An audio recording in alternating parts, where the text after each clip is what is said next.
지금 16장 3절을 보겠습니다. 본문 3절입니다. 둘째가 그 대접을 바다에 쏟음에 바다가 곧 죽은 자의 피같이 되니 바다 가운데 모든 생물이 죽더라.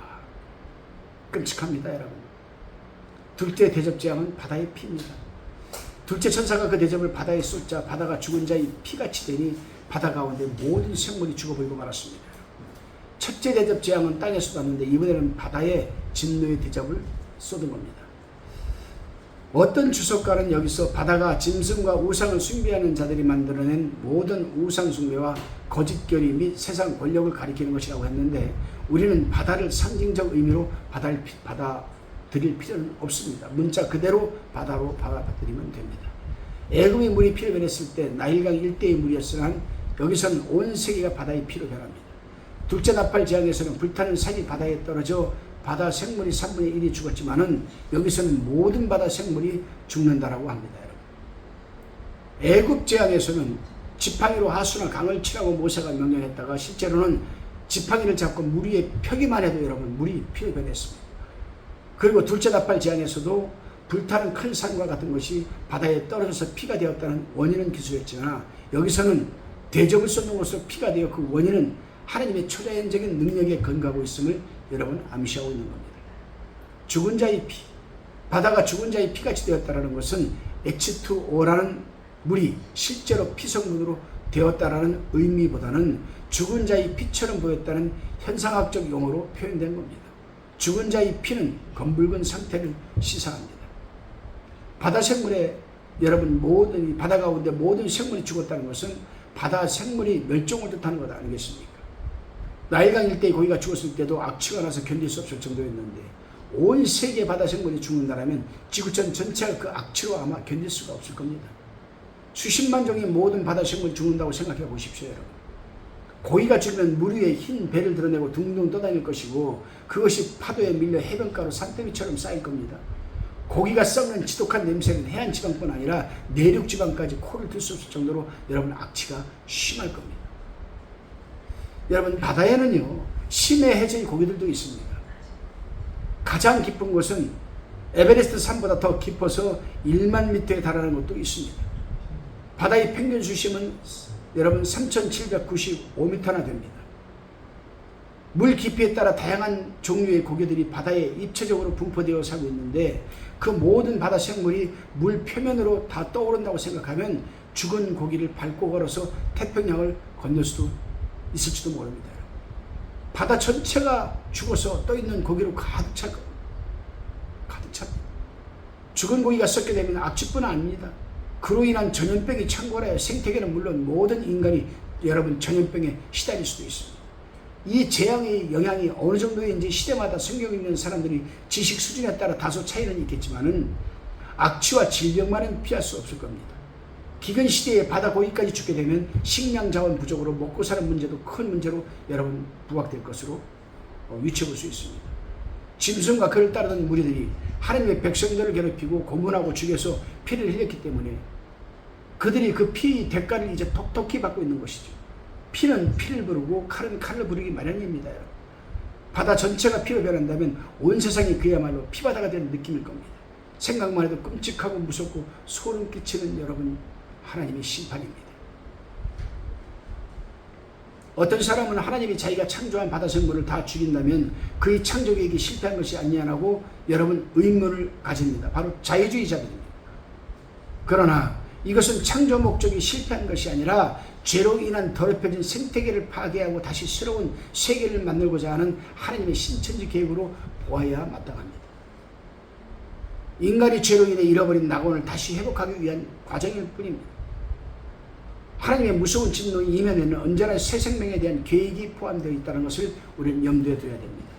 그래서 이사야서 11장 9절에 보게 되면은 여호와를 아는 지식이 세상에 충만한 천년 왕국 때에는 죽음을 멸하시고 자기 백성을 새롭게 하시는 겁니다.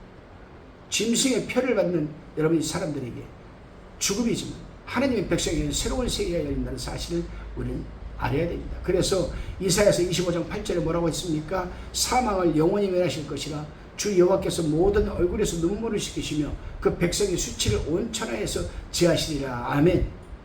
이렇게 기록했습니다. 다시 16장 4절을 봅니다. 셋째가 그 대접을 강과 물 근원에 쏟으며 피가 되더라. 여러분, 셋째 대접 재앙은 강과 물 근원이 피가 되는 겁니다.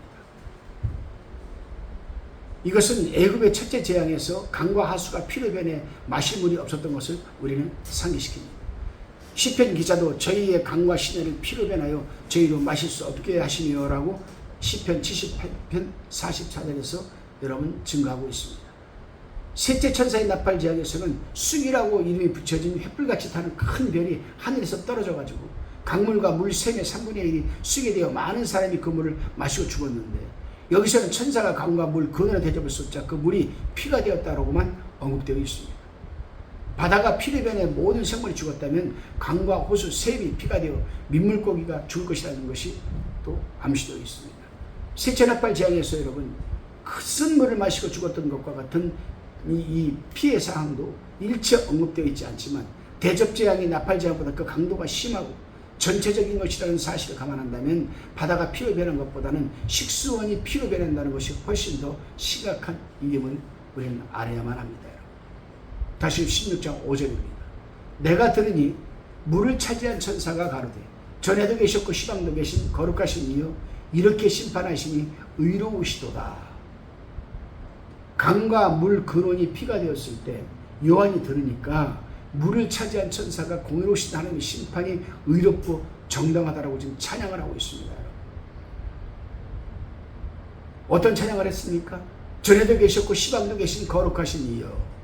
이것은 어린 양의 노래에서 만국의 왕 전능하시니 오직 주만 거룩하시다라는 말에서 잘 나타나 있습니다. 계시록 1장 4절 8절 또 4장 8절에서는 전에도 계셨고 이제도 계시고 장차 오실 자라고 되어 있는데, 11장 17절부터는 전에도 계셨고 시방도 계신 분이라고 형태를 취하면서 현재 진행형인 것을 여러분 말해주고 있습니다.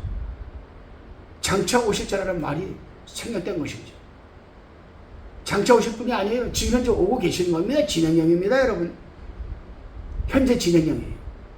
이미 그는 심판주로서 강림하신 것과 다름이 없기 때문에 장차 오실 것이라는 표현이 더 이상 필요치 않습니다.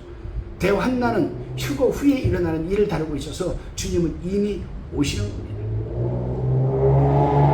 일곱인이 떼어지기까지는 장차 오실 자라는 말이 있었지만, 일곱인이 떼어지고 나서부터는 장차 오실 자라는 말이 빠져있는 것은 휴거가 인을 떼기 전에 일어날 것임을 강력히 시사하는 겁니다.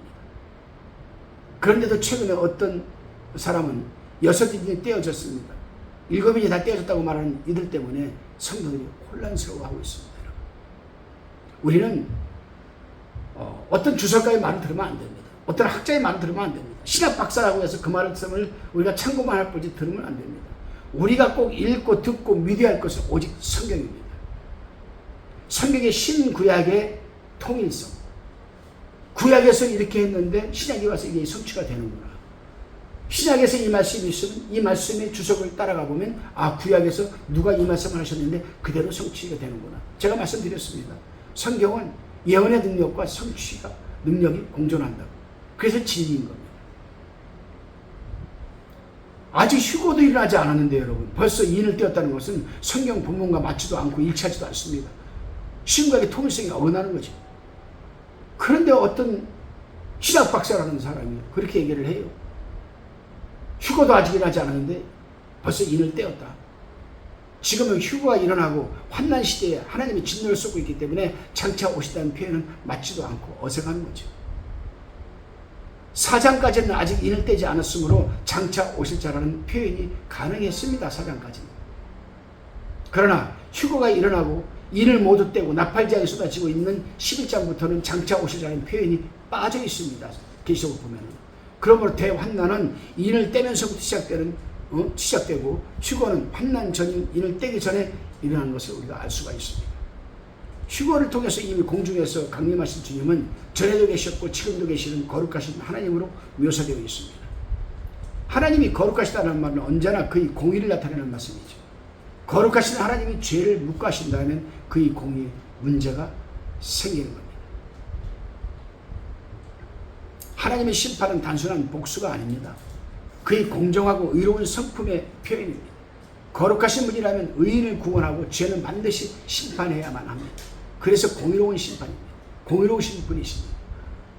그래서 물을 차지한 천사는 진노의 대접을 쏟아 심판하시는 것이 의로운 일이라고 찬양을 여러분 하는 겁니다. 다시 16장 6절을 보겠습니다. 저희가 성도들과 선지자들이 피를 흘렸으므로 저희로 피를 마시게 하는 것이 합당하니이다 하더라. 아멘. 물을 차지한 천사는 저희가 성도들과 선지자들이 피를 흘리게 하였으므로 저희로 피를 마시게 하는 것이 합당하니이다. 이렇게 찬양을 하는 겁니다. 여기서 저희가라고 한 것은 성도들을 핍박한 무리로서 특별히 적그리스도와 그의 추종자들을 가리키는 말씀입니다. 성도들과 선지자들이라 했습니다.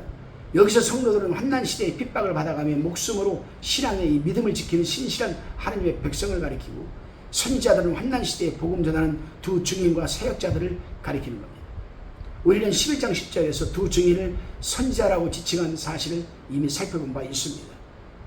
사도시대 이후로 선지자가 없다는 말은 성경적이 아닙니다. 선지자란 예언자들이며, 예언자는 말씀 선포자를 가리킵니다. 그렇다면 환난 시대에도 선지자들이 있을 수 있음을 우리는 알 수가 있는 겁니다. 환난 시대 적그리스도 무리들은 성도들과 선지자들이 피를 흘렸으므로 이제는 그들이 피를 마시는 여러분 지금 것이 합당하다는 겁니다. 성도들이 피를 흘린 자들에게 피를 마시게 하는 하나님의 심판은 공정하고 의로운 것입니다. 그러므로 하나님 자신이 이런 행위가 합당하다고 여러분 볼 수밖에 없습니다. 이것은 하나님이 거룩하시고 그의 심판이 의롭다고 한 앞절의 말을 실증해주는 근거가 됩니다.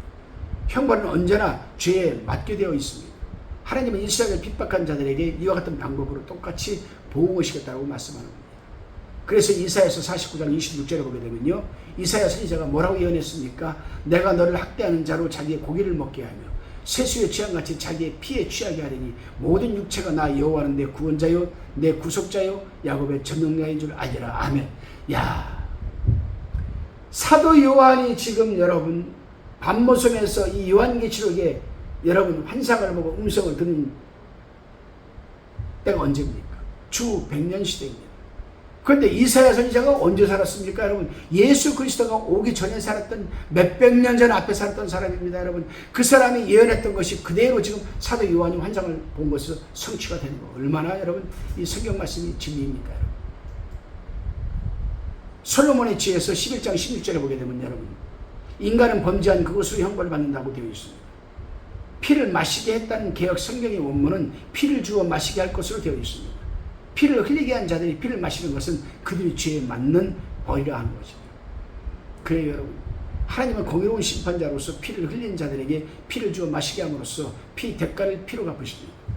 샤데교회 계시록 보게 되면 이 샤데교회에서 그 옷을 더럽히지 않은 자들이 흰 옷을 입고 주님과 함께 다니는 것도 합당한 일입니다. 핍박 가운데서도 짐승을 이기고 벗어난 자들이 하나님의 보호자 앞 정금유리 바다 위에 서서 하나님의 구원을 찬양한 노래하는 것도 여러분 합당한 일입니다. 마찬가지로 짐승의 표를 받고 여러분 짐승의 지시에 따라서 성도들의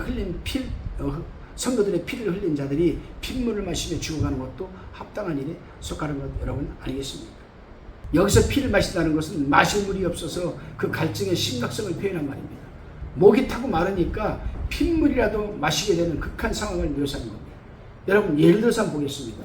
여러분 TV에 보게 되면은 어떤 구조단체에서 헌금을 해달라고 도움을 달라고 여러분 그 아프리카의 사람들이 그 마실 물이 없으니까 진흙탕물을 갖다가 떠다가 그 진흙탕물을 먹는 것을 우리가 볼 수 있습니다. 목은 타지요. 갈증은 심하죠. 물이 없으니까 진흙탕물이라도 먹는 겁니다. 똑같습니다 여러분. 이때도 물을 먹어야 되는 수자원이 전부 피를 변하고 여러분 다 핏물이에요. 그러니 사람마다 피를 먹을 수밖에 없죠. 핏물을. 그렇다면 사람이 핏물을 마시면 어떻게 될까? 신선한 피가 섞인 물이라면 마실 수도 있겠지만 바다는 죽은 자의 피같이 되었고 강과 물 근원이 피가 되었다면 이 물은 썩은 상태임을 알 수 있습니다. 썩은 물을 마시면 복통을 일으키고 즉사할 수도 있습니다. 목말라 죽는 것보다 차라리 피라도 마시고 죽겠다라면 할 수 없는 일입니다. 이 지하에서 남는 자도 없겠지만 육체를 가진 생존자가 있어야 천년 왕국을 건설할 수 있기 때문입니다. 만일 보호처가 있어서 하나님이 보호하는 백성들이 있다면 그곳에서는 얼마든지 시원한 생수를 마실 수 있도록 하나님께서 준비를 하실 겁니다. 이것은 애굽의 재앙에서 이스라엘 백성들은 애굽 땅에서도 재앙의 피해를 입지 않은 데서도 우리가 알 수가 있습니다.